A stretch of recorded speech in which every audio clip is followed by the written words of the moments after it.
France Maghreb 2. Mesdames, mesdemoiselles, messieurs, bonjour, bienvenue sur France Maghreb 2. Nous sommes le mercredi 31 mai. Oui, c'est le dernier jour de ce mois de mai. C'est parti pour votre rendez-vous de fin d'après-midi, votre talk, le grand forum. Ensemble, tranquillement installés jusque 19h. Christophe sur France Maghreb 2. Avec pour m'accompagner, ils seront normalement 3 et peut-être 2. On verra. En tout cas, la première à être arrivée, fidèle au poste, toujours à l'heure. Bouchra, la baronne Bouchra, bonjour. Bonjour Christophe, bonjour Comment à toutes ça et va à tous. Ça va très bien et toi? Tu as une tête de femme qui jeûne. Ah Je bon, tiens à tu te le trouves? dire tout de suite, oui, Bah, absolument. pourtant, on dirait pas. Ça se voit un petit peu, quoi. Hein Tu trouves? Bon, et bienvenue à toi en tout cas. De quoi va-t-on parler avec toi dans ton avis tranché, ton coup de cœur? Écoute, je vais faire un petit rappel concernant les sans-abri parce que l'hiver, on en parle beaucoup, les médias en parlent beaucoup et c'est vrai que dès qu'arrivent les beaux jours, on les oublie, ils passent dans l'oubli. Donc dès que le soleil brille, les sans-abri sont encore dans l'oubli. C'est clair. Et ton coup de cœur, il sera musical aujourd'hui. Tout à fait. Je vais vous parler d'un artiste qui fait parler de lui en ce moment, donc il s'appelle Fabio et je vous ferai écouter un de ses remixes qui vient de sortir. Et, Fabio. Fabio, tout à fait. Fabio est dans la place. Donc tout à l'heure, dans le grand forum avec le coup de cœur de la baronne Bouchra. Dans un instant, l'ami Amar pour l'histoire du Ramadan. Et nous sommes aujourd'hui le 5e jour, c'est ça? Yes. Attendez, si je me trompe pas. 1, Ouais. 2, 3, 4, 5. 5. 5e jour. Que s'est-il passé un 5e Ramadan? Eh bien, nous verrons cela dans un instant et en détail avec l'ami Amar. Peut-être vous le savez, mais aujourd'hui c'est la journée mondiale de la sclérose en plaques. Savez-vous ce que c'est que la sclérose en plaques, cette maladie terrible, ma chère Bouchra, vous connaissez? Oui. Eh bien, nous aurons le docteur Éric Manchon, chef du service neurologique de centre hospitalier de Gonesse et responsable de la clinique francilienne de la sclérose en plaques. Nous serons avec lui pour parler de cette journée mondiale de la sclérose en plaques d'ici une vingtaine de minutes. Qu'est-ce que la sclérose en plaques et pourquoi y consacrer une journée, l'utilité. Et puis les législatives, bien sûr, nous y reviendrons avec un invité ce soir. Nous serons dans la 6e circonscription de la Seine-Saint-Denis avec un candidat sans étiquette que nous allons faire découvrir. Et puis bien entendu le zapping, le j'aime ou j'aime pas. Et qu'est-ce que j'oublie? Pas grand-chose, je crois. Bon, on est complet là, impeccable. Une bonne émission avec, ah oui, quand même, j'en oublie quand même l'essentiel, à savoir, mesdames, messieurs, vous le savez, Libertad qui eh bien peut arriver à n'importe quel moment dans cette émission. Ça peut tomber à n'importe quel moment. Donc vous appelez 01 40 33 9000. Je peux décrocher à n'importe quel moment. Je ne sais pas qui vous êtes, ni ce que vous allez nous dire. On le découvrira en direct à l'antenne. Alors c'est vrai que c'est plus dans un temps déterminé, ça peut tomber à n'importe quel moment. Comme bon, voilà, je me décide à prendre quelqu'un en direct, eh bien je prends 01 40 33 9000, n'hésitez pas. Vous pourriez être sélectionné et passer donc en direct à l'antenne. Je vous donne également la question du jour dans un instant, ne bougez pas. Pour l'heure, voici notre coup de cœur musical, plutôt pas mal, vous allez voir. Voilà, une musique comme ça qui s'arrête d'un coup, non mais c'est pas très cool quand même, hein? Non mais une musique bizarre ça, c'est une musique, tu vois. Bon, voilà, 01 40 33 9000, bienvenue à tous sur France Maghreb 2. C'est parti pour ce grand forum et nos chroniqueuses parce qu'il va être 100% féminin aujourd'hui. Je tiens à vous le dire tout de suite parce que le seul homme qui devait venir nous a trouvé une belle excuse pour pas venir. Je dois le dire, je vais le dénoncer. Je le fais. Allez, Hichem, tu nous as trouvé une excuse du j'ai pas de pompe à essence pour pouvoir mettre de l'essence dans ma voiture. Franchement, messieurs, vous qui êtes en grève en ce moment, c'est dégueulasse de se servir de votre mobilisation pour ne pas venir à la radio. Hichem, tu es un vendu. Surtout qu'Hichem, si tu nous entends, ta voiture est électrique. En plus. C'est taquine. Ah là là, mais non mais je rêve. Ma chère Nadia, bonjour. Bonjour. Comment ça va? Ben ça va, contente de vous retrouver puisque la semaine dernière c'était presque exclusivement masculin, n'est-ce pas? Ouais. Faut changer, voilà. Ben voilà, les femmes on est là. ont pris le pouvoir dans cette émission. Bien entendu. Alors, ma chère Nadia, de quoi va-t-on parler avec toi? Alors, mon coup de cœur, c'est André. C'est un militant. André André. Il s'appelle André. Il a près de 70 ans. Et je l'ai rencontré à un rassemblement en soutien aux grévistes palestiniens. Je vais en parler un peu plus. Et puis, mon avis tranché, ça sera sur l'invisibilisation, ce que j'appelle l'invisibilisation des personnes à mobilité réduite. Voilà. Ça, c'est ton avis tranché. Ouais. C'est mon avis tranché. Ouais. On parle des handicapés. Les handicapés, oui, exactement, qu'on ne voit pas. C'est bien pas parce dans que les. C'est très lié en fait vos avis tranchés. Il y a Bouchra qui va nous parler des sans-abri parce que c'est vrai que l'été arrive, le soleil brille, mais les sans-abri sont toujours là. Ouais. Et toi, tu vas nous parler des personnes invisibles. Finalement, voilà, c'est très bien, c'est très lié. Hein. Vous êtes consulté, oui, concerté. Bravo. Alors, alors ma chère Bouchra, ma chère Nadia, Maïssa, qui elle nous a trouvé une excuse de problème de métro. Voilà, chacun ses problèmes, hein. Écoutez, en tout cas, Maïssa arrive, elle, au moins. Maïssa Leroy qui sera avec nous dans quelques instants. C'est bien parce que je crois que vous avez jamais fait d'émission toutes les trois. Hein. Non, vous ne connaissez pas, c'est la première fois que je rencontre Bouchra. Bon, je connaissais Maïssa, je l'avais déjà rencontré à 2 reprises, mais alors, je rencontre Bouchra. La question du jour, la voici, je vous la pose. On est dans la première circonscription de l'Essonne. Selon vous, la candidature de Dieudonné est-elle similaire à celle de Coluche? Oui, non, on ose tout dans cette émission.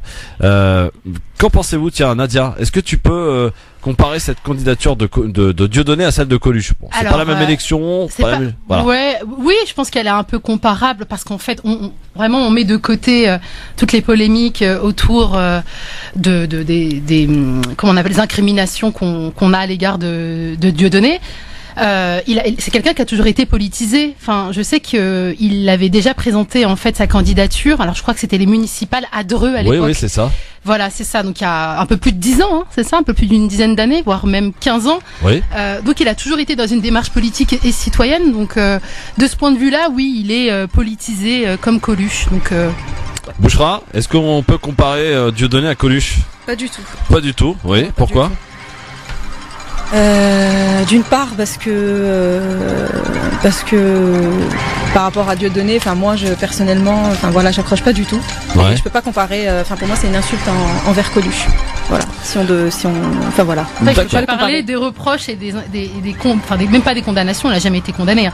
Mais je mettais tous ces démêlés avec la justice de côté. Et je parlais purement de la démarche politique. Bien sûr, non, mais après chacun son avis. Attendez, vous pouvez ne pas être d'accord. Ça c'est le principe de l'émission. Sinon, un auditeur nous dit oui, et ce n'est pas la première pour Dieudonné, si ça peut causer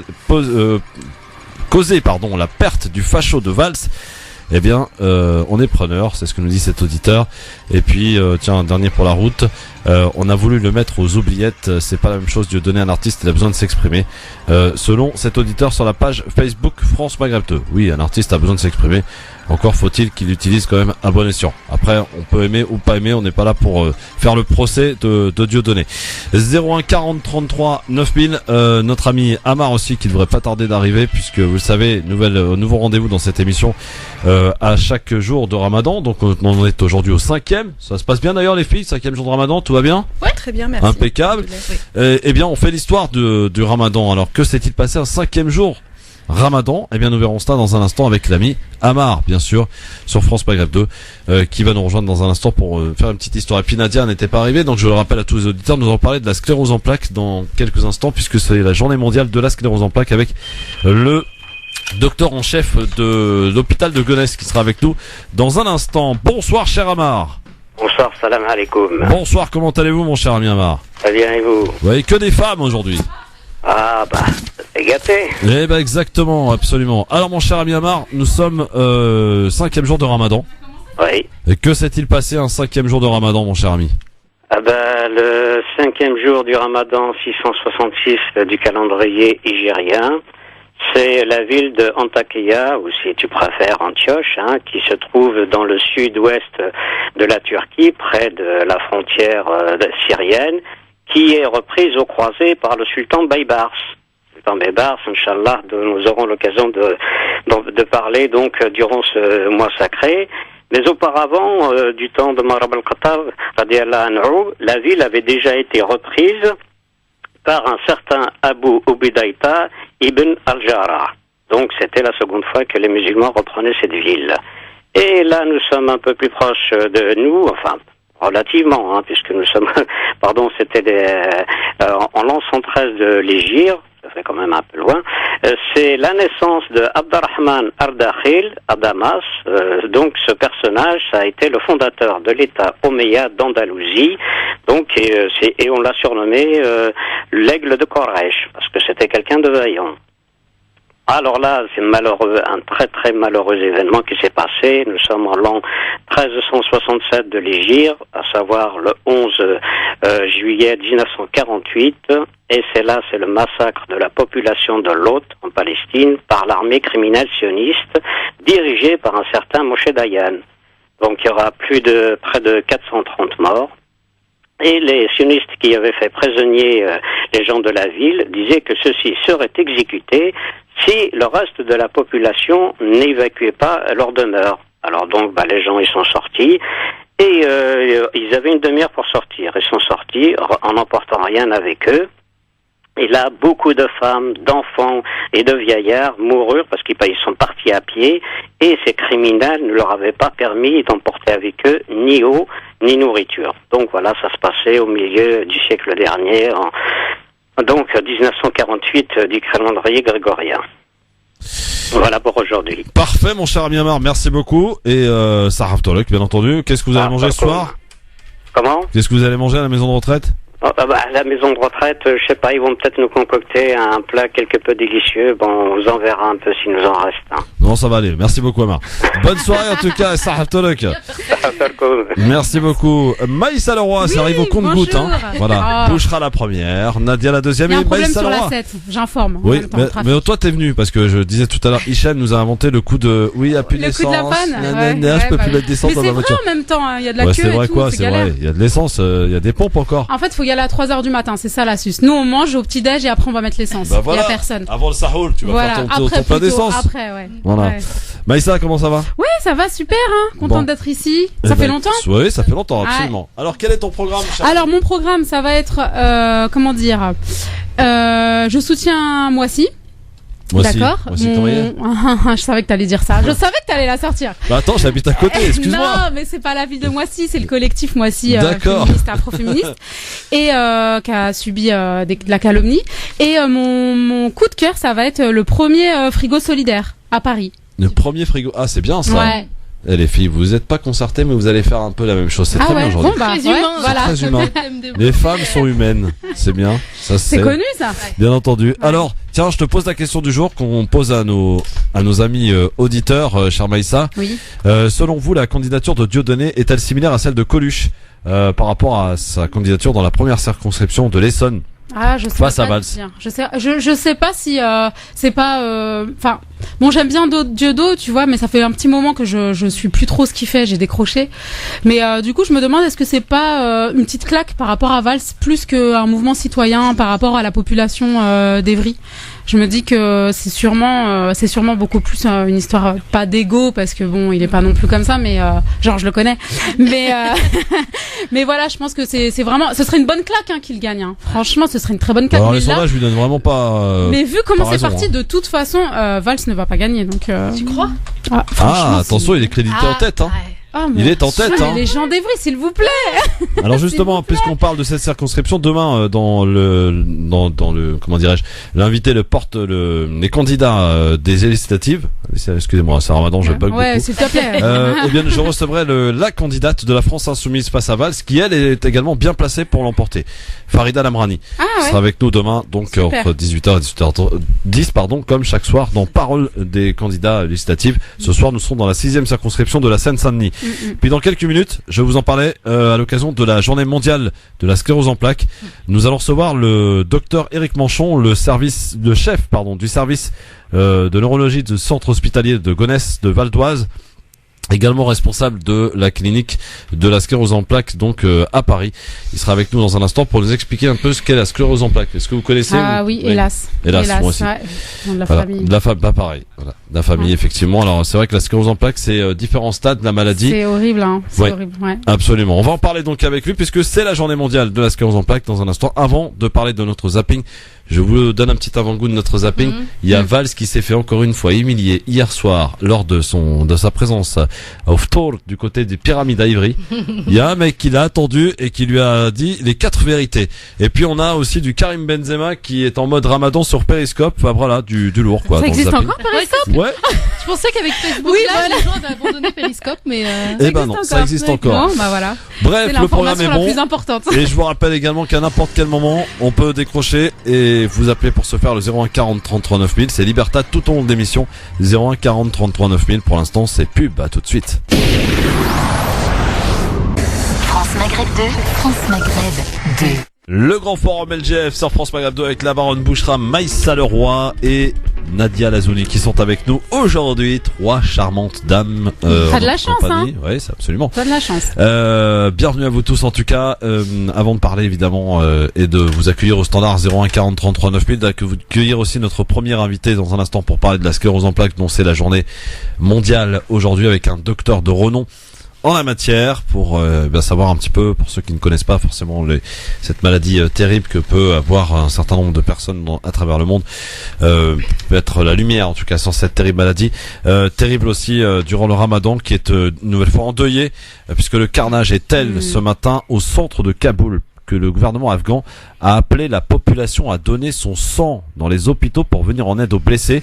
Plus de 300 personnes touchées par l'énorme déflagration, l'explosion d'un camion piégé qui a tué au moins 80 personnes dans le quartier diplomatique de Kaboul. Et depuis l'attentat, eh bien des familles inquiètes sont à la recherche de leurs proches. Maïssa, Bouchra, Nadia, Oui. le Ramadan qui est à chaque fois endeuillé. C'est toujours pareil. Subhanallah, c'est toujours pareil. Ça fait mal au cœur quand même parce que on se dit que c'est un mois. Nous, enfin moi personnellement, je vais parler personnellement, je sens grave le climat de paix en France. Tu vois, après, malgré ce qui s'est passé, mais je veux dire, enfin chez moi, on sent, enfin même partout, on sent l'atmosphère apaisée. Je sais pas, il y a quelque chose de détendu. On sent vraiment l'esprit. Oui, une solidarité, l'esprit Ramadan. Enfin, je sais pas. Et puis de voir que de l'autre côté du globe, dans des pays qui de surcroît musulmans. À l'époque, c'était l'Algérie aussi. Hein, pour revenir là-dessus, toujours pendant le Ramadan, il y avait des attentats tous les jours quasiment. Tu te dis, ça fait vraiment mal. Franchement, vraiment. Ouais, voilà, on peut pas sereinement vivre notre Ramadan ici alors qu'on sait que on a nos sœurs et nos frères qui souffrent, ou bien parce qu'ils peuvent pas s'alimenter correctement, ou bien parce qu'ils sont la cible d'attentats de lâches. Donc oui, voilà, c'est toujours un Ramadan douloureux. Ouais, Bouchra, sur cette terrible drame. Alors, avant de t'écouter, il y a eu ce matin donc Kaboul. Hier, c'est l'Irak qui avait été là encore très durement frappé. 3 attentats suicides, plus de 40 personnes tuées au total, 140 blessés, 2 attaques à Bagdad revendiquées par Daesh hier en Irak. C'est tous les jours des morts et des morts. Et le pire, Bouchra, chers amis auditeurs auditrices, c'est que les médias n'en parlent même pas, quoi. C'est quasiment dans l'oubliette. C'est ce qui est le plus pénant, ouais, c'est surtout ça, c'est que c'est pas médiatisé et puis surtout dans une période comme celle-ci, voilà, le mois du pardon, le mois de paix, et ben c'est vrai que c'est vraiment triste et comme elles disent les filles, c'est vrai que comment on peut passer ce Ramadan sans avoir une pensée pour eux. Enfin, le goût n'est plus le même, quoi. C'est oui, ça sonne et plus amer. les années passent et puis on est confronté à ce genre de situation. C'est clair. En tout cas, voilà, malheureusement une nouvelle fois, donc le Ramadan endeuillé. Et on espère en tout cas que tous ceux et toutes celles qui nous pensons énormément, bien sûr, souffrent à travers le monde, à ceux qui sont touchés par les guerres, à ceux qui n'ont pas forcément à manger, et nous qui nous sommes en train de nous plaindre. Je suis fatigué. Mais je pense que aussi on s'en rend compte parce que c'est le Ramadan, parce qu'on a l'esprit ouvert finalement à la bonté, etc.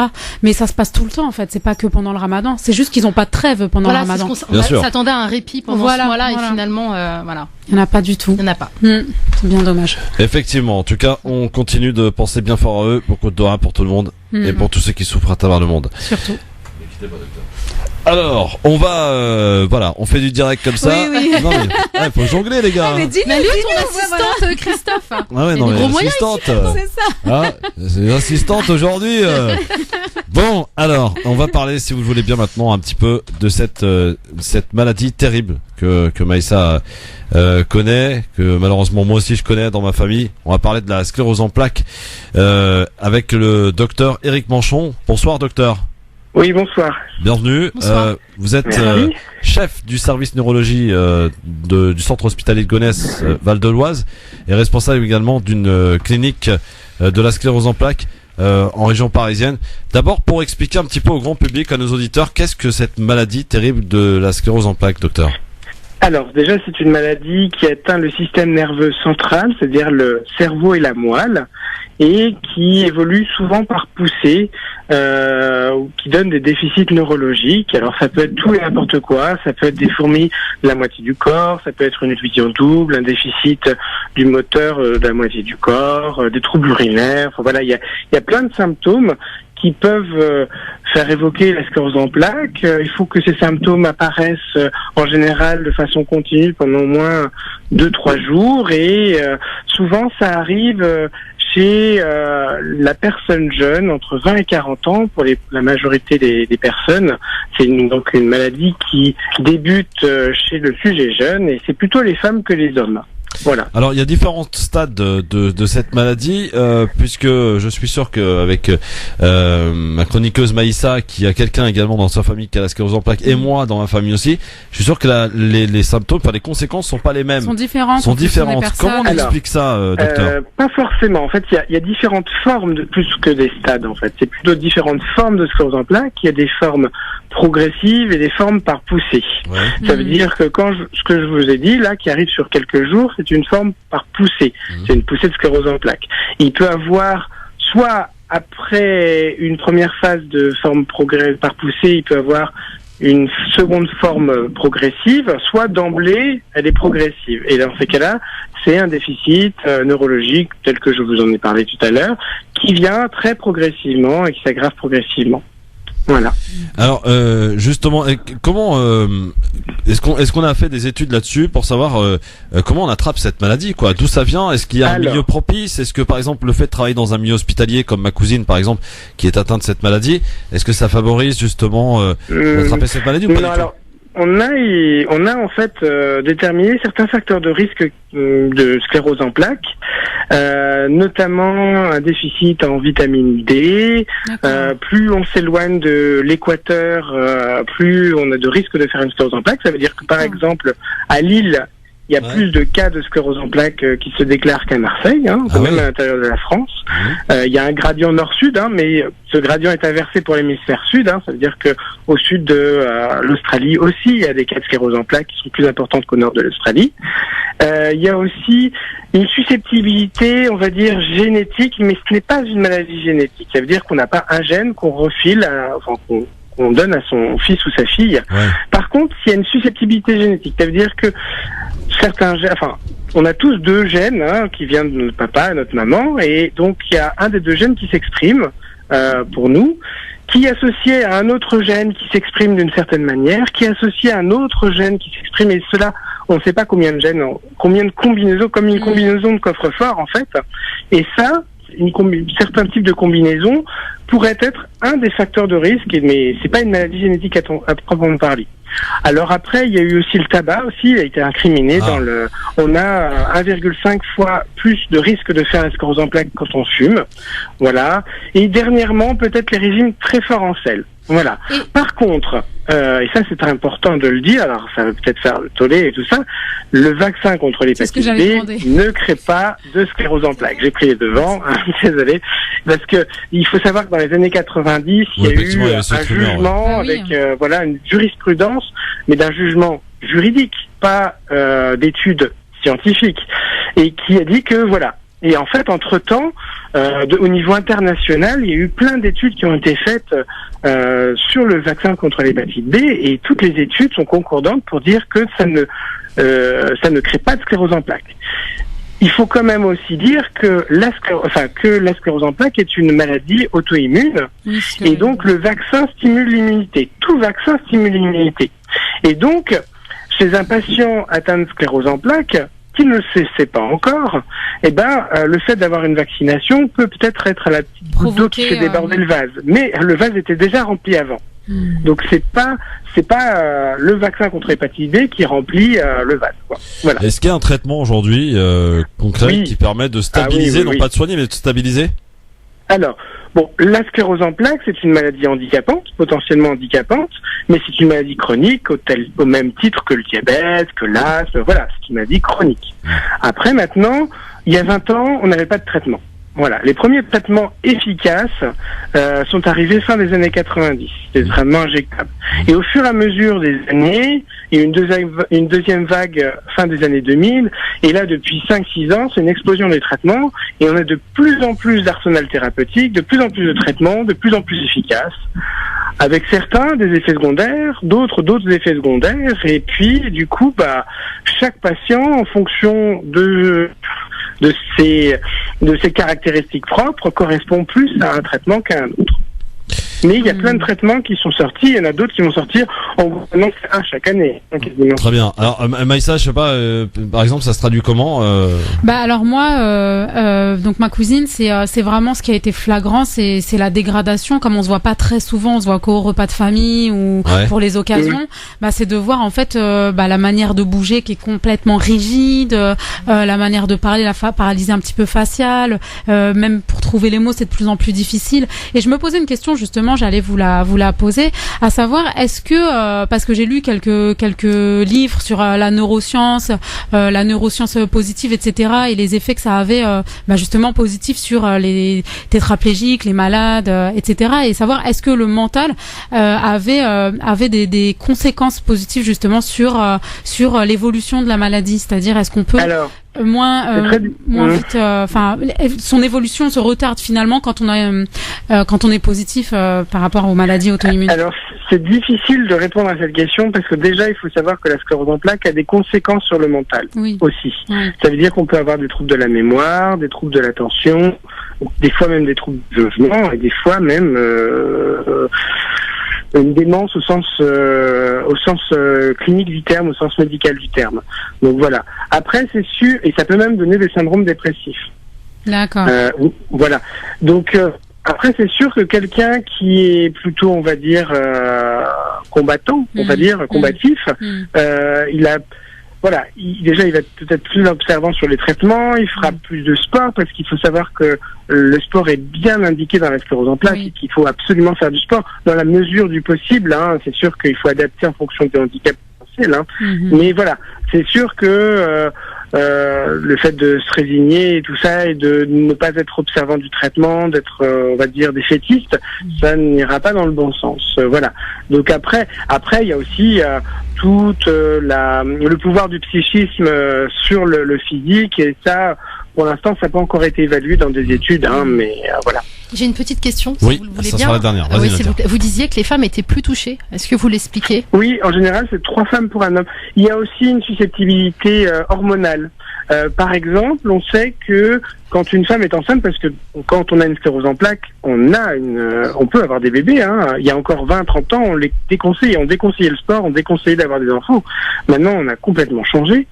Et du coup, on sait que par exemple, au 3e trimestre de grossesse, on fait moins de poussées que quand on n'a pas d'enfant. Et par contre, en postpartum, dans le trimestre qui suit l'accouchement, il y a eu un regain de poussées. Ça ressemble à la donc il y a un facteur hormonal aussi. Et donc, comme les femmes n'ont pas tout à fait les mêmes hormones que les hommes, ça pourrait les expliquer. Voilà. Et puis c'est pas le même matériel non plus génétique. Je vous ai dit que c'était pas une maladie génétique, mais une combinaison de plusieurs gènes. Et peut-être que les gènes sexuels pourraient être mis en cause là-dedans. Très bien. En tout cas, merci beaucoup, docteur Éric Manchon, de nous avoir. C'est juste pour dire que quand on a une sclérose en plaques, il est très très important d'avoir un suivi neurologique parce qu'il y a toujours quelque chose à faire. Il faut savoir qu'il y a les traitements de fond, il y a les traitements de poussée, mais aussi les traitements symptomatiques. Et ça, c'est très important parce que on peut avoir une énorme fatigue dans la sclérose en plaques et ça, il y a des traitements de réentraînement à l'effort, il y a certains médicaments, on peut avoir des douleurs dues à une raideur des jambes et ça, on peut avoir des traitements d'injection de toxines botuliniques qui peuvent ramollir un petit peu cette raideur-là. Il y a plein de traitements symptomatiques et il y a plein d'évolutions au fur et à mesure des années qui passent là. Donc vraiment, c'est important de se faire suivre. Très bien. Docteur, j'ai une question à vous poser. Vous savez que je voulais donner. La plupart de nos auditeurs sont en plein mois de Ramadan. Est-ce que Ramadan est compatible avec la sclérose en plaques ? Alors, quand on a une sclérose en plaques, on nécessite des traitements et qu'on a un traitement de fond, on l'a encore posé pas plus tard qu'avant-hier ou qu'hier, il faut le prendre entre guillemets à heure fixe et on peut pas décaler l'heure l'heure en fonction du Ramadan, c'est-à-dire 22h et 4h du mat comme on me l'avait dit avant-hier. Donc ça non, c'est pas possible. Il faut quand même le prendre à des heures raisonnables parce qu'il y a des traitements qui doivent être séparés de 12 heures ou même de 6 heures et il faut quand même le respecter ça. Très bien. Merci beaucoup en tout cas, docteur, de nous avoir un petit peu éclairé sur cette maladie que nous connaissons bien sûr par le biais de notre famille. Dernier petit truc, docteur, est-ce qu'on a un chiffre de combien de personnes atteintes en France ou dans le monde ? En France, c'est à peu près 100 000 et je crois que c'est 2 millions dans le monde. Mais en France, c'est 100 à 120 000 personnes. Après, il y a des scléroses en plaques qui sont pas encore diagnostiquées, bien qu'on ait fait beaucoup de progrès avec l'IRM cérébral et sur le diagnostic de la maladie. Merci docteur, à très bientôt en tout cas. Merci beaucoup. Merci. Au revoir. Voilà, on parle de tout dans cette émission, vous voyez. On parle de la sclérose en plaques, c'est très intéressant. J'espère que les auditeurs ont appris, en tout cas. Pour ceux qui ne connaissent pas forcément cette maladie, c'est vrai que quand on l'a pas autour de nous, quand on l'a pas attrapé, on n'en parle pas et on ne connaît pas. Et une fois qu'on y est, voilà. Mais c'est marrant parce que beaucoup de maladies auto-immunes sont clairement, beaucoup de femmes sont touchées par ces maladies parce que je vois la polyarthrite qui est un petit peu du même délire. C'est-à-dire c'est pas neurologique, mais c'est aussi une maladie auto-immune qui touche plus particulièrement les articulations, etc. Et c'est pareil, les femmes qui sont touchées, pareil. Vous êtes plus fragile que les hommes, qu'est-ce que mais je vous jamais de la vie. Les céphalées, les migraines, les céphalées, tout ce qui est oui, voilà, tout ce qui est. Mais après, je me pose la question, est-ce que c'est pas dû aussi à toutes les pilules qu'on a ingurgitées pendant toutes ces années, tout ce qui est contraception, même je sais pas, peut-être le surmenage aussi, parce qu'on fait trop de choses, hein, Christophe? Oui, non mais j'en prends acte. Oui. Évidemment. Donc, non mais voilà. c'est vrai. Attends, vous êtes tellement génial. Alors, tiens, on va passer aux avis tranchés puisque vous faites les malines. Allez, on y va. C'est une femme autour de moi et j'ai pu le mettre de la vie. Ah oui. 2, 1, 0. Si je fais quoi que ce soit, c'est la mise à pied. Alors piétinez-moi, allez. Alors, par qui allons-nous commencer ces avis tranchés? Tiens, si on parlait avec Bouchra, on l'a pas beaucoup entendu depuis tout à l'heure. La baronne Bouchra, tu veux nous parler des sans-abri? T'as bien raison parce que l'été arrive, le soleil brille et pourtant les sans-abri sont toujours dans les rues. Tout à fait. On t'écoute, cher Bouchra.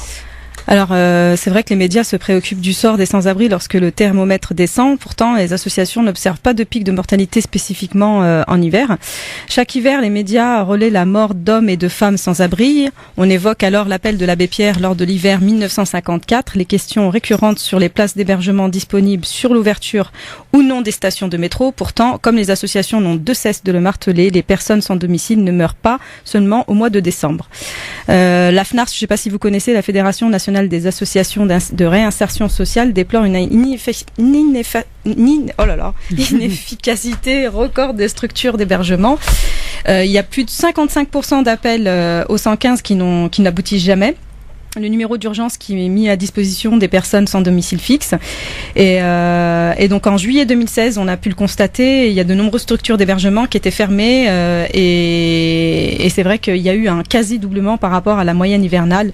Et dès 10h du matin, il n'y avait plus de place pour les sans-abri, donc c'est vraiment déplorable en plein été.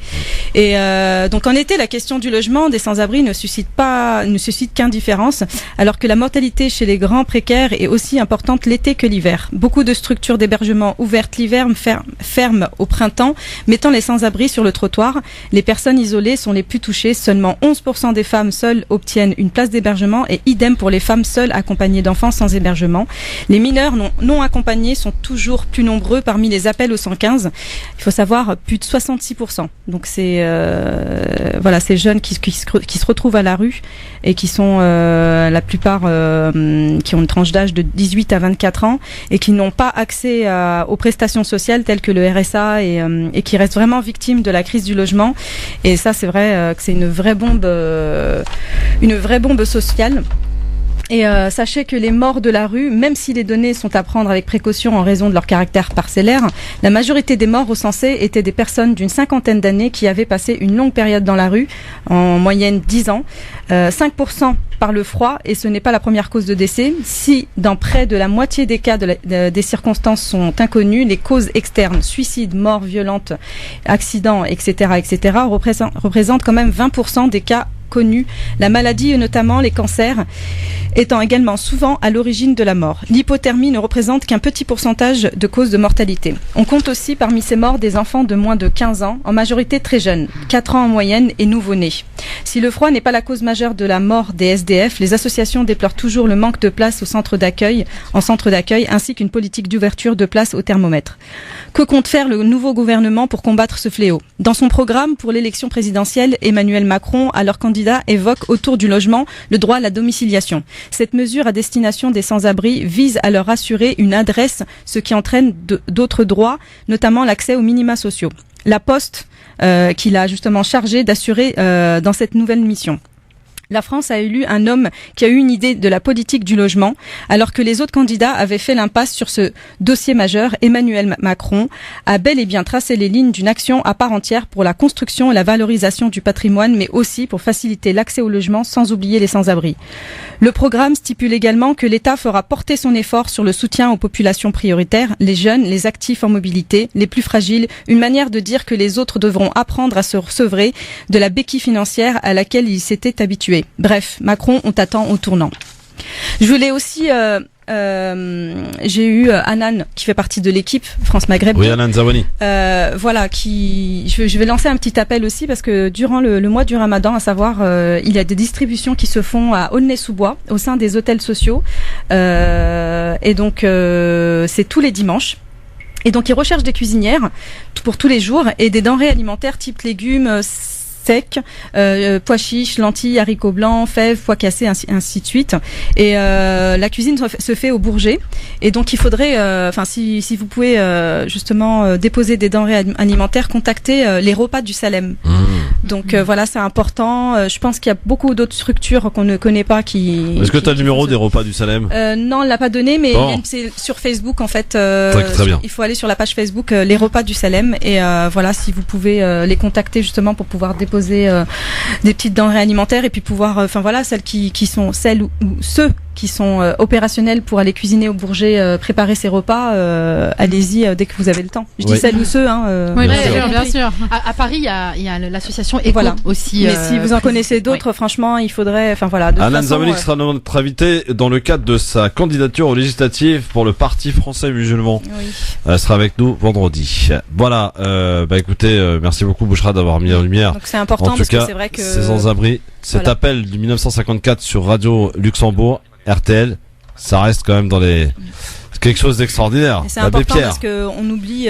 Moi, j'avais déjà fait un avis tranché là-dessus sur les femmes invisibles, ces femmes avec ces enfants qui sont à la rue, que moi je vois tous les jours dans notre accueil de jour qu'on peut plus recevoir et qu'une fois passé l'heure que l'accueil de jour est fermé, se retrouvent à la rue hiver comme été. Il y a rien, il y a aucune différence. Et le 115 est saturé et d'autant plus saturé avec l'arrivée des migrants. Donc c'est vraiment une catastrophe et il faut vraiment se soucier de cette problématique qui est quand même une grosse problématique, un gros fléau. Priorité qui devrait être une priorité aujourd'hui. Parce que c'est vrai que, moi, voir des femmes et des enfants, et les femmes sont sujettes vraiment à des atrocités. Voilà. Donc c'est pas comme un homme dans la rue, mais vous imaginez des nourrissons. Moi, j'ai vu des femmes enceintes, des nourrissons, et c'est vrai que c'est très difficile. Et en ce mois de Ramadan, c'est encore d'autant plus difficile justement de pouvoir voir ce genre de situation quand on est dans la rue ou autre, de les croiser. Oui, c'est clair. C'est clair rester insensible. Oui, j'avais un ami qui travaillait dans le 115 aussi, pareil. Avant, quand je posais la question, oui, en hiver c'est chaud, mais il me disait, mais en été tu te rends pas compte à quel point, parce qu'en plus ils sont oubliés. Parce qu'en hiver, comme on sort, on a froid, on les voit dehors, on pense à eux, mais quand on a chaud, on n'y pense pas forcément puisqu'on est détendu. Et du coup, c'est clair que c'est un sujet qu'il faut absolument. Amis politiques. Ouais, c'est la misère aujourd'hui, elle est pas traitée, quoi. J'espère que Macron, avec tout ce qu'il avait promis, on va voir. Oui, on l'attend au tournant, comme t'as dit. Voilà, on l'attend au tournant, mais c'est vrai que les domiciliations, c'est très important, surtout pour les jeunes, et puis pour pouvoir aussi bénéficier justement de toutes ces aides. Je veux dire, il y a beaucoup de logements vides aussi. Je veux dire, la réquisition des logements vides. C'est une prérogative de puissance publique, donc ils peuvent très bien réquisitionner pour la trêve hivernale, on a eu, nous, par exemple, on a reçu par la préfecture, justement, on était obligé alors qu'on ne reçoit que des femmes, on a reçu que des femmes et des enfants, mais on était obligé justement d'ouvrir justement ces places d'urgence qui sont faites pour des femmes qui sont victimes de violences conjugales. Et malheureusement, malheureusement et heureusement aussi, on a pu recevoir ces femmes-là pendant un petit temps jusqu'au, je crois que c'était le 31 mars. Trop temporaire. Voilà, le 31 mars, on était obligé de les mettre dehors parce que c'était la date. Et pourtant, il fait froid. Voilà. Et le 31 mars, il faisait encore froid et ce jour-là, c'était atroce de pouvoir de devoir mettre C'est ces dur, femmes c'est dehors dur. avec leurs affaires et leurs enfants, quoi. C'est dur. Donc voilà. La question du jour, je vous rappelle, par rapport à la présence de Dieudonné en politique, hein, bien sûr, dans cette circonscription, la première de l'Essonne, la question, selon vous, la candidature de Dieudonné est-elle similaire à celle de Coluche? Eh bien, vous répondez, avec notamment Samia qui nous dit pas du tout. Il fait ça pour faire parler de lui car elle a été mise au placard. Dieudonné aux oubliettes pour ne pas dire voilà ce qu'elle dit exactement. Alors sinon, Jérôme qui nous dit non, rien à voir avec Coluche. Coluche avait la classe, lui il n'était pas raciste, Coluche. Ah bon, c'est parce ce que qu'il est dit raciste, Jérôme. Dieudonné? 01 40 33 9000 bien sûr pour nous appeler à tout moment dans le cadre de Libertad. On va parler de quoi avec vous, Nadia, dans un instant avec toi, Nadia? Eh ben moi je vais parler de l'invisibilisation des personnes à mobilité réduite, des handicapés. Très bien, Maïssa. Moi, afroféminisme. Tout ce qu'il y a eu en tollé par rapport à un festival, oui. Interdit aux blancs. Anne Hidalgo qui a reculé, enfin n'importe quoi. N'importe quoi. Voilà, absolument. Et comme puis, tu dans un dis, instant, n'importe quoi. notre invité, on sera dans la 6e circonscription de la Seine-Saint-Denis avec un invité sans étiquette à découvrir dans un instant. Le grand forum sur France Maghreb 2 avec la baronne Bouchra, Nadia Lazouni et Maïssa Leroy qui sont avec nous aujourd'hui. Et vous le savez, Cyril Hanouna a été convoqué au ministère de la Culture suite à son épisode, son émission. C'est vrai qu'en fait, cette histoire, bien la personne qui a... C'était pas vrai. C'était pas vrai. Donc Hanouna porte le plainte. Du refuge, c'était pas vrai. Ouais. Le mec qui a dit s'être fait virer de chez ses parents suite au canular donc dans l'émission de Hanouna, ben c'était pas vrai, c'était avéré faux. Je me suis dit c'était bizarre quand même parce que comment c'est les monté parents très loin quand même cette histoire. Hein. Mais je me dis d'un côté ça montre bien que les gens ils sont graves hypocrites. Dans le sens où tout le monde l'adule et tout est là en train de parler ouais Hanouna c'est trop bien et puis dès qu'il a fait la moindre erreur ils lui sont tombés dessus. Je le défends pas, j'aime pas. 34 000 plaintes déposées au CSA. Dessus, hein. Mais violent. C'est dès le départ son émission elle est pourrie, faut la virer. C'est dès le départ, tu vois. C'est pas genre on attend qu'il fasse la faute pour. Ouais. Ça a pris des proportions terribles. Et la secrétaire d'État propose à Hanouna de mettre des panneaux lorsqu'il va y avoir une blague un peu douteuse. Toute l'émission quoi. Ça va nous détourner de l'écran. Ah, il y a un pictogramme. J'ai dans la cuisine. Ah, ils sont trop forts. Oh bon, allez, on va passer maintenant à l'avis tranché, de Nadia Lazouni. Nadia, on va parler de quoi avec toi? On va parler de l'invisibilisation des personnes à mobilité réduite. Nous t'écoutons. C'est parti. Cachez-moi ces handicapés que je ne saurais voir. Cette phrase vous choque? Et c'est pourtant la réalité que vivent au quotidien les personnes à mobilité réduite que notre société assigne à l'invisibilisation. J'exagère? Avez-vous remarqué que l'on n'en croise pas ou peu, enfermés dans des centres spécialisés ou bien dans leur maison, comme pour préserver nos regards de l'imperfection physique qui contrarie nos sociétés hypersexualisées, comme pour épargner nos regards de ce qui pourrait bouleverser nos vies et nous ramener à leurs conditions, un accident. Si prendre les transports en commun ou tirer de l'argent au DAB est chose ordinaire, pour nous, c'est un véritable calvaire pour près de 12 millions de Français. Les stations de métro ne sont pas toutes équipées d'ascenseurs et quand elles le sont, les marchepieds sont si hauts qu'ils empêchent les personnes en chaise roulante d'accéder au train. Alors pour se donner bonne conscience, nos politiques locales s'assurent que les bus offrent un équipement adéquat pour faciliter le déplacement des personnes en chaise roulante. Mais au prix des soupirs de quelques usagers impatients, retenus à l'arrêt le temps que le chauffeur déploie les palettes et élévateurs. À l'occasion d'un séjour en Californie, j'ai pu mesurer à quel point nous étions en retard en matière de politique en faveur des personnes à mobilité réduite en France et surtout à quel point nous avions intériorisé, malgré nous, leur ostracisation de la vie de la cité. Piéton discipliné, j'attendais que le feu passe au vert avant de pouvoir m'engager sur le passage clouté et dès que le signal était donné, il était accompagné d'un mélodieux chant d'oiseaux. Il a fallu que l'expérience se répète plusieurs fois pour que je comprenne enfin que c'est le feu vert adressé aux piétons malvoyants. Alors oui, c'est vrai, il y a sur le sol en France un marquage en braille pour parler aux malvoyants munis d'une canne. En effet, de plus en plus d'arrondissements s'équipent de feux tricolores qui émettent un signal sonore pour mieux les orienter. Mais doit-on se réjouir de si faibles avancées dans un pays aussi riche et qui a la prétention d'être une nation civilisée? Puis je me suis dit, mais Nadia, comme t'es mauvaise et malveillante envers le pays qui t'a vu grandir, mais c'est le Ramadan, positive. Alors je suis allée sur le site officiel du gouvernement pour savoir davantage sur la politique du handicap en France. Et voici ce que l'on peut lire sur le portail. L'accessibilité des lieux publics est un enjeu essentiel pour notre société. La loi de 2005 n'a pas été suffisamment suivie d'effet. Le décret d'application de l'ordonnance créant l'agenda d'accessibilité programmée a été publié le 6 novembre 2014, soit à peu près 10 ans après. Elle accompagne la mise en accessibilité de tous les établissements et installations recevant du public. Le 2 décembre 2016 s'est tenu le second comité interministériel du handicap qui a réaffirmé le caractère prioritaire de l'accessibilité au transport, mais aussi à l'éducation, au logement, aux soins, aux services et aux différentes offres médico-sociales. Bref, un condamné de belles palabres politiques. Vous en doutez ? Rendez-vous sur le site et cliquez sur la rubrique « Où en est-on ?». Elle est tout simplement vide. Oui, l'handicap est un sujet tabou en France. Comme la vieillesse et la mort, l'handicap effraie, nourrit les peurs et nous pousse à questionner le sens de nos vies, le pourquoi de notre existence et à devenir par là des êtres un peu plus spirituels. Or, la spiritualité se dilue difficilement dans une société consumériste et compromet la légende de l'élixir de jouvence qui est notre nouvelle boussole. Oui, merci beaucoup Nadia, parce qu'il y a encore du boulot. C'est qu'en t'écoutant, finalement, on s'aperçoit que les handicapés ont beaucoup de difficultés. Bien qu'il y ait des avancées, c'est vrai que beaucoup font pas attention, mais par exemple, quand vous êtes sur le quai d'un métro, vous avez ces bandes de relief qui ont été demandées, alors non pas par Gilbert Montagnier, tout le monde a essayé de le faire croire, mais par un censeur, par un responsable d'une école d'Institut National des Jeunes Aveugles de Paris, qui a vraiment fait de ce combat et qui a visiblement réussi, puisque la plupart des stations de métro sont équipées de cette bande sonore. Qui prévient en tout cas du danger des voies du métro. Alors les gares s'y mettent avec, vous savez, ces petites bandes rugueuses là qui nous guident aussi dans les différents halls.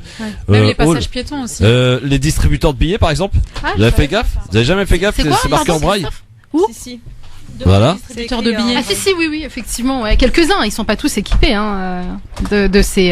Non, pas tous, mais en tout cas quelques-uns. Et bon, il y a des progrès, mais seulement, c'est vrai, par exemple, pour les personnes atteintes en fauteuil roulant, comment font-elles pour apprendre le métro ? C'est quasiment impossible. Enfin, il y a une ou deux lignes, même pas. Et encore, qu'est-ce que tu veux faire comme changement ? Tu vas faire que ta ligne aller-retour.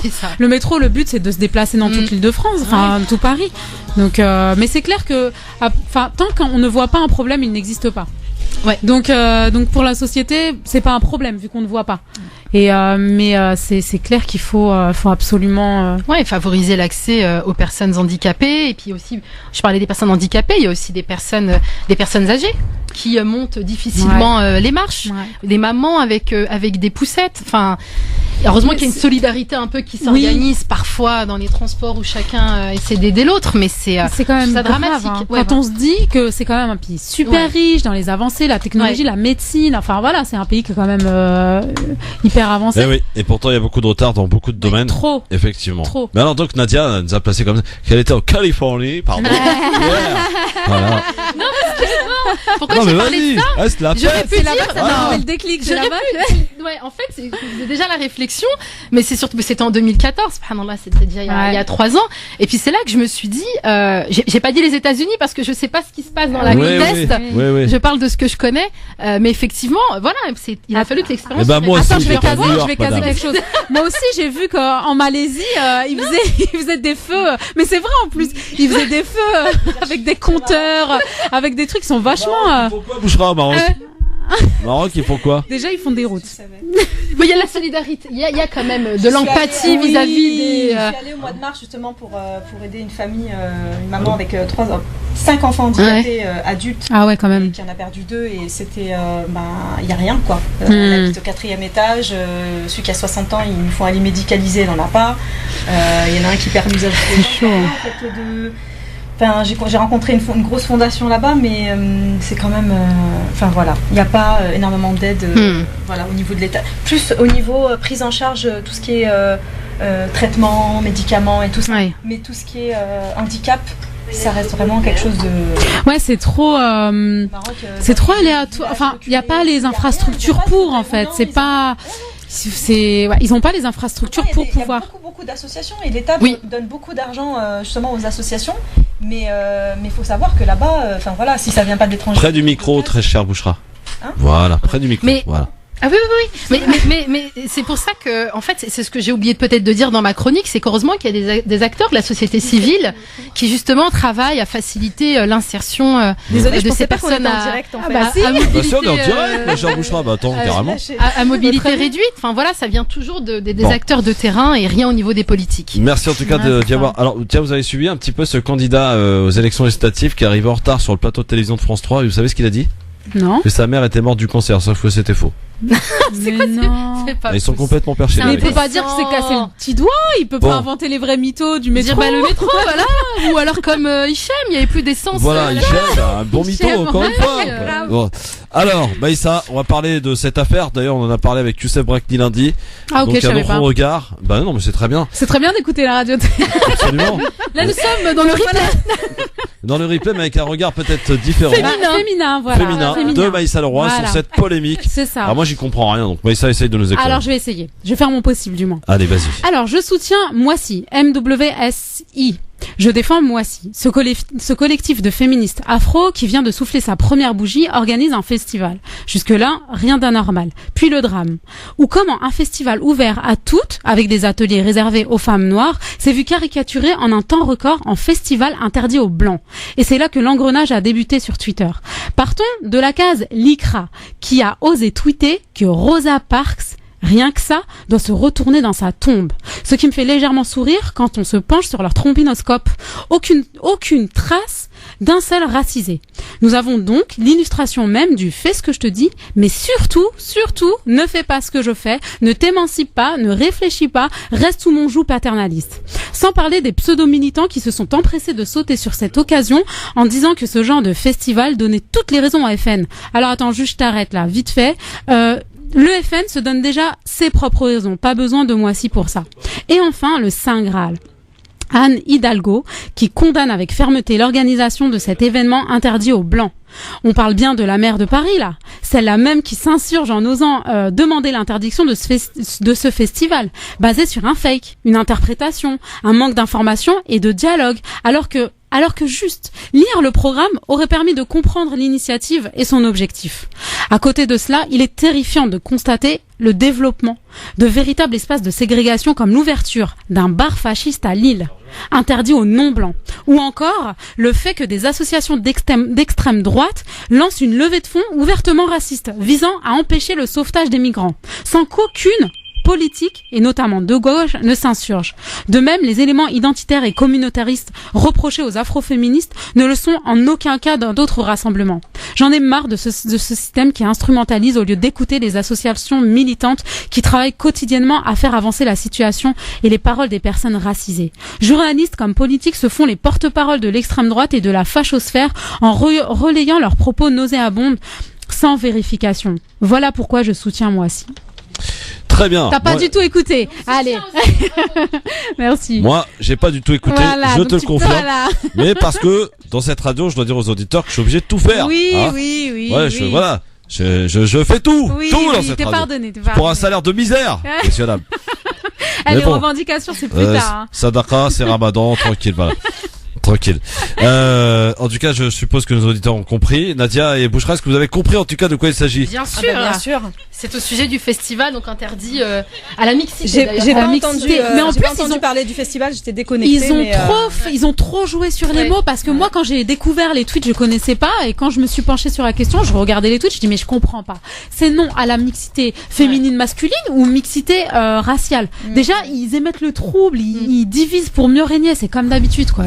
Ça me saoule, j'en ai marre. Bon, Deux très poids, bien. deux mesures. Elle en a Avis marre. tranché. Elle l'a fait Avis savoir. tranchant. Avis Avis tranché, saoulé. tranchant.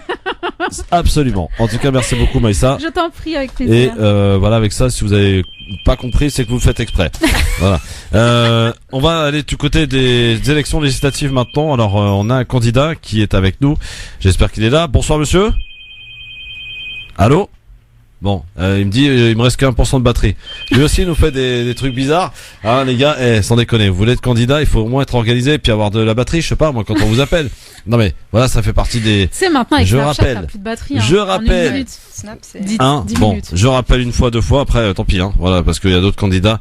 Bien sûr, chaque soir, on essaie de donner la parole à un candidat. Demain, d'ailleurs, je recevrai Farida Amrani, la candidate de la France Insoumise dans la circonscription de Manuel Valls.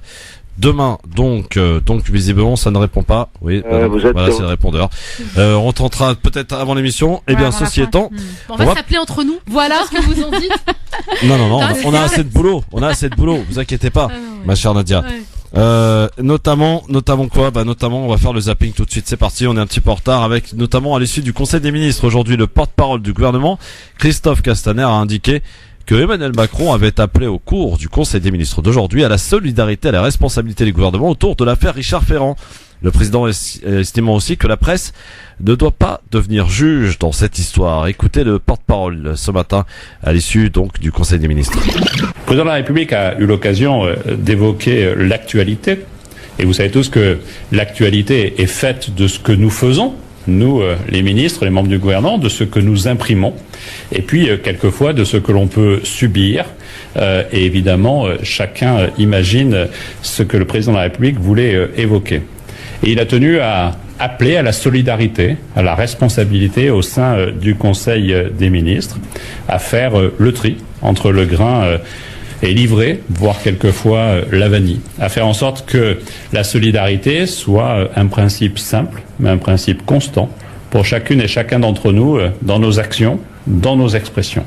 Le président de la République a rappelé que notre objectif doit être de façon permanente celui de l'exemplarité. Il y a aussi dans les grands principes celui d'une justice indépendante et qu'un dossier n'a pas vocation à devenir une affaire quand il est traité, quand il est médiatisé, quand il est épluché.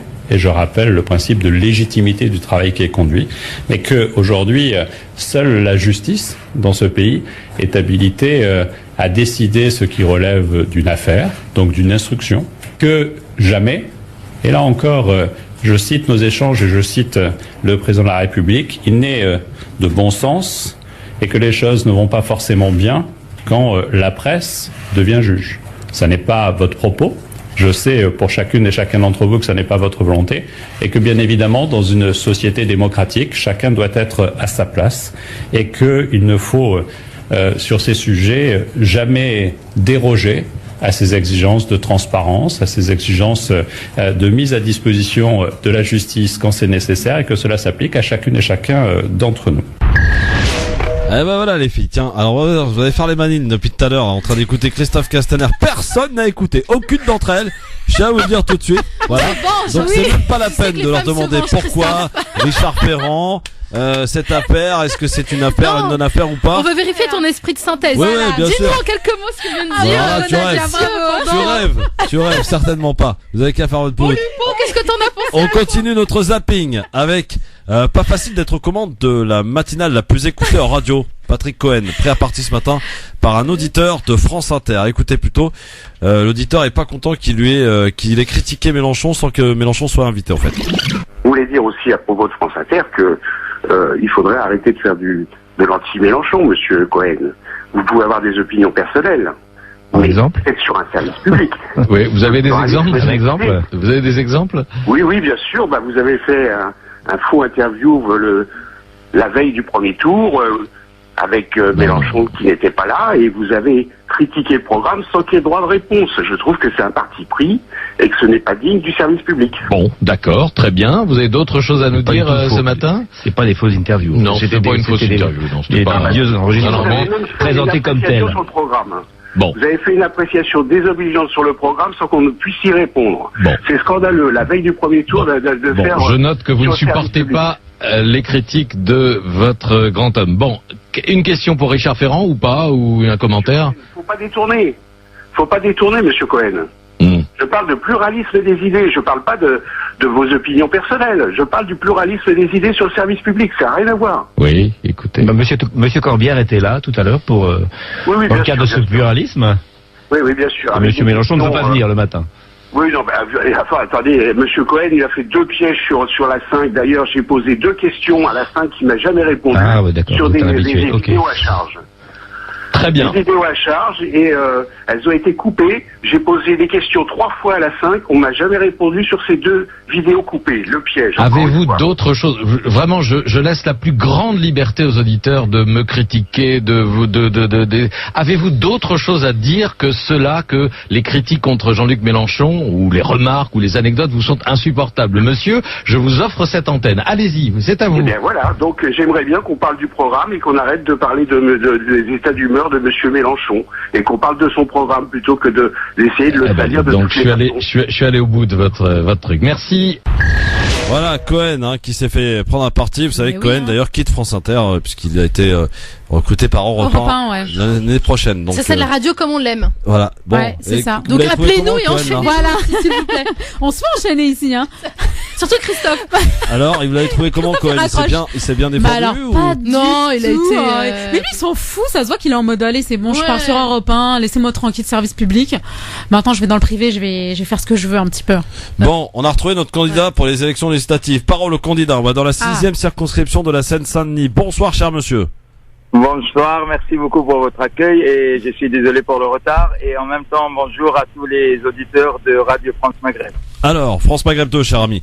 Vous êtes candidat sans étiquette dans la 6e circonscription de Seine-Saint-Denis, c'est ça? Exactement, je suis candidat à Aubervilliers-Pontin qui représente la 6e circonscription de la Seine-Saint-Denis, tout à fait. D'accord. Alors, comment s'appelle votre liste? Qu'entendez-vous? D'abord, est-ce que vous pouvez vous présenter auprès des auditeurs, s'il vous plaît? Voilà, qui vous êtes? Je m'appelle Resk Chehata, je suis chef d'entreprise, je suis donc président fondateur de l'association Laïcité pour tous. Je milite pour que la laïcité aura une valeur universelle dans le monde entier et pas uniquement une dimension française. Et qu'est-ce que vous entendez par une dimension universelle à la laïcité, monsieur? C'est-à-dire, moi, je suis franco-égyptien. Je pense qu'un pays comme l'Égypte n'accepte pas encore le mot laïcité. D'autres pays arabes aussi. Il n'y a que la Tunisie et le Liban qui acceptent ce mot pour l'instant. Après, c'est tabou dans les autres pays arabes. Et je pense que, à travers la laïcité, on pourra vraiment avancer beaucoup de dossiers dans le monde entier. Mais justement, vous êtes égyptien, vous trouvez pas que, en tout cas, la constitution égyptienne, je parle pas vraiment de la réalité sur le terrain, favorise la cohabitation entre les minorités religieuses? On peut dire que la constitution le fait, mais dans la pratique, malheureusement, d'ailleurs, j'ai une pensée pour les couples qui ont été assassinés sur le chemin d'un couvent. Et donc, dans la pratique, ce n'est pas du tout ça. Et donc, moi, je pense que justement, par la laïcité, on peut éviter beaucoup de choses, notamment les attentats terroristes et tout ça. Ouais. Enfin bon, là, on a la loi de 1905 et on n'a pas pu éviter les attentats non plus. Donc, je sais pas si la laïcité, c'est un bon fondement pour pouvoir faire barrage aux terroristes. En tout cas, on peut toujours essayer, mais on ne peut pas rester spectateur par rapport aux opérations terroristes, que ce soit en France ou en Égypte ou dans le monde entier. Et je pense qu'il faut toujours essayer de trouver des solutions. Et moi, la laïcité me convient parfaitement pour que ça soit la légalité entre toutes les religions, qu'il n'y aura pas une religion supérieure à une autre religion. Et en même temps, que tout le monde a le droit de pratiquer dignement sa religion. Pourquoi il faut voter Pourquoi il faut voter pour vous le 11 juin prochain, cher monsieur?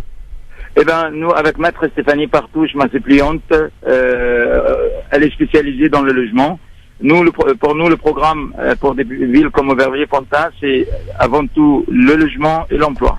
Oui. Bien sûr, après ça vient la sécurité, la santé, mais surtout l'emploi et le logement. Maître Stéphanie Partouche, elle est spécialiste dans les aides judiciaires et la loi DALO. Et à travers ça, pendant 15 ans, elle a aidé des jeunes à avoir leur appartement et leur studio. Et on veut continuer comme ça. Une fois élu, on aura plus de marge pour pouvoir aider encore les jeunes. On travaille aussi pour la pension de retraite. Il y a beaucoup de retraités à Aubervilliers-Pontin. Et donc, on a choisi d'être indépendant. En fait, il y a plusieurs partis qui a proposé pour nous investir. Mais nous avons refusé et on voulait vraiment être des gens du peuple et du terrain et notre travail. Et je pense que j'ai fait une percée parce on est en train de vous perdre là, monsieur. Ça commence bien en tout cas. Donc le 11 juin, c'est pour vous, donc du côté de la 6e circonscription de la Seine-Saint-Denis. On a bien compris et on vous remercie en tout cas de vous être présenté auprès de nos auditeurs, un candidat sans étiquette, avec une avocate aussi en tant que suppléante pour cette 6e circonscription de la Seine-Saint-Denis, Pontin-Aubervilliers. Merci beaucoup, monsieur. À bientôt. Merci à vous, merci, au revoir. Au revoir, à bientôt. Bon, Au revoir. Mais en même temps, ils ont tous le même discours, hein. Tous, hein. Il n'y a pas un discours différent des autres. Le logement, l'emploi, et je sais pas quoi. Au final, il n'y a rien. Bah, logement, c'est important. Je suis d'accord, Oui, mais c'est important, tous mais le de toute disent, façon, donc mais finalement, après, ça change plus rien. Finalement, ça change plus rien. Ils ont tous le même discours, donc tu sais plus. Voilà, en quoi sa candidature se distingue exactement, de celle exactement. d'un autre, mais- Quelle va être la différence? Demain, à cette même place, nous aurons Farida Lamrani, candidate de la France Insoumise, qui a une lourde tâche, celle de battre Manuel Valls, puisque c'est elle la mieux placée. Évry. À Évry, effectivement, dans la première circonscription Évry-Corbeil. Dans Zapping, tiens mesdames, un clip antiterroriste qui fait le buzz en ce moment sur Internet. Ah, j'ai pas vu. Eh oui, avec des rescapés des victimes d'attentats. Ça se passe au Koweït. Écoutez mes hommes. Un terroriste s'apprête à activer sa ceinture explosive quand des victimes d'attentats l'en dissuadent en chantant. Parmi elles, Omran, le petit garçon d'Alep devenu symbole de la guerre en Syrie. Ce clip anti-djihad diffusé par un opérateur de télécommunications du Koweït pour le Ramadan avoisine les 3 millions de vues. 3 millions de vues. Eh ouais, depuis le début du Ramadan, c'est pas mal pour ce Mais clip. c'est bizarre un peu, c'est indécent, non? Bah, je sais pas. Je pose la question, c'est bizarre de ramener des rescapés pour chanter. Enfin, sur sensibiliser. Bah, ils chantent quand même, donc c'est. Dans l'entertainment tout le temps. C'est ça, Même hein. dans l'humanitaire divertissant. C'est Voilà. ça. Ça se fait de plus en plus. Ouais, exactement. On est dans le Alors, on parlait, divertissement, ouais. on parlait de Manuel Valls. Allez, Manu. parlons des Eh bien, sujets qui il nous s'est fait mettent une tous nouvelle fois d'accord, humilier Manuel Valls. hier soir. Il éprouve quelques difficultés en tout cas à se déplacer dans sa circonscription. L'image d'hier soir donc où il était invité à un ftour organisé par les habitants de la pyramide, un quartier d'Évry. Oui. Lorsqu'il a été pris à partie, humilié une nouvelle fois par un habitant d'Évry. Écoutez plutôt ce grand moment. Vous êtes avec En Marche, soi-disant. Vous êtes en train de changer. Vous êtes une girouette. Vous devrez arrêter la politique. J'espère que Dieudonné, etc., ils vont passer ici. Arrêtez la politique. Arrêtez, vous n'avez pas de fierté. Vous étiez Premier ministre, ministre de l'Intérieur. Vous avez foutu la merde de partout. Et vous venez prendre des lois ici. Prendre des voix ici. Excuse-moi. Enlève tes mains. Oui, non, mais attendez. Arrêtez la politique. Arrêtez-la. Non. La dernière fois, sur le marché d'Évry, il y avait trop de noirs. Il fallait mettre un peu trop de blanc. Maintenant, vous avez oublié ça, hein? Ok, c'est bon. Vous êtes une girouette. C'est bon. Vous êtes un pantin. C'est bon. Allez. Voilà tout ce qui s'est pris hier, Manuel Valls. Et Maïssa commentait, oui, c'est ça, oui. Non, mais je Je me félicite dis, on peut ajouter, On a ajouté ou pas? Vous êtes un hypocrite, vous êtes un lâche, vous êtes dans la duplicité. Mais il a Vous êtes un traître. On peut encore? Ouais, non, mais Mais je pensais que les femmes étaient douces, tout ça, non, mais mais en fait, attends, t'as vu tout ce qu'on a mangé avec lui aussi, nous. Non, mais je veux dire, la femme, qu'est-ce qu'elle a mangé avec lui? Bouchra, Manuel Valls. Manuel Valls qui avait dit qu'il était féministe. Haha. Oui, Ça m'a bien fait rire. Lol. Soutenu Madame Lol, Rossignol. c'est ça. Je pense que c'est pire que ce qu'il a dit sur le voile. Vers le voile, on le met de on côté, ce oublie, qu'il hein. a dit. Non, mais ce le qu'il a dit, soutien, le soutien à Rossignol. Non, mais même tout ce qu'il a fait, toutes les lois, Non, mais toute il la ose, division il ose, qu'il a fait dans le enfin, pays, voilà, il c'était. continue, quoi. Ah Il non, devrait mais arrêter la comment il politique, ça, c'est Non, mais clair, aucun c'est- ni Je pense qu'il est sado, rien. il aime bien l'humiliation. Je pense qu'il devrait créer un parti. Mais je me suis posé la question. Allez, dans un instant, Karim Benzema sur Periscope en mode Ramadan et les coups de cœur à suivre sur France Maghreb 2. À tout de suite. Voilà, allez, merci d'être avec nous. Voilà, hop là, j'avais pas allumé mon micro. Je disais donc qu'il y avait autant de grands forums de pub pendant les autres émissions, c'est-à-dire que voilà, on cartonne, c'est une signe d'audience bien sûr. Bienvenue à tous sur France Maghreb 2 avec la baronne Bouchra, Maïssa Leroy et Nadia Lazouni. Il y a un auditeur que j'ai pris comme ça, hop, au standard et qui me dit ouais, on peut intervenir ici ou quoi? Alors, salut mon gars. Salut cher ami. Comment tu vas mon ami? Bah écoute, ça va bien. Moi, ça me gêne pas d'attendre. Après, il faut notifier un certain temps d'attente pour que la personne reste à poireauter en sachant pas ce qu'elle a à faire, quoi. Bon, allez, c'est pas le bureau des pleureuses ici. Qu'est-ce qui se passe mon ami? Non, t'inquiète pas, mon ami. Si tu veux qu'on se voit pour qu'on se défasse de nos impératifs civilisationnels pour qu'on en parle, on peut se voir physiquement, il y a aucun problème. Je suis pas une pleureuse. Bon, moi, je très voulais bien. juste revenir. L'invitation est acceptée. Ce qu'avait dit Maïssa par rapport à comment il s'appelle le collectif ou les festivals. Oui, le collectif, interdit aux blancs. Ouais. Oui, voilà. En fait, moi, ce que je regrette, c'est que Maïssa, elle met pas en exergue le fait que, en fait, c'est une double ségrégation. Parce que au-delà du fait que c'est interdit aux blancs, on interdit aussi de manière, il y a une ségrégation afro-africaine. Parce que quand on voit les images, quand on voit les posters, les femmes africaines qui sont représentées, elles sont toutes noires, elles sont toutes blacks. Sauf que je tiens à rappeler qu'il y a un paquet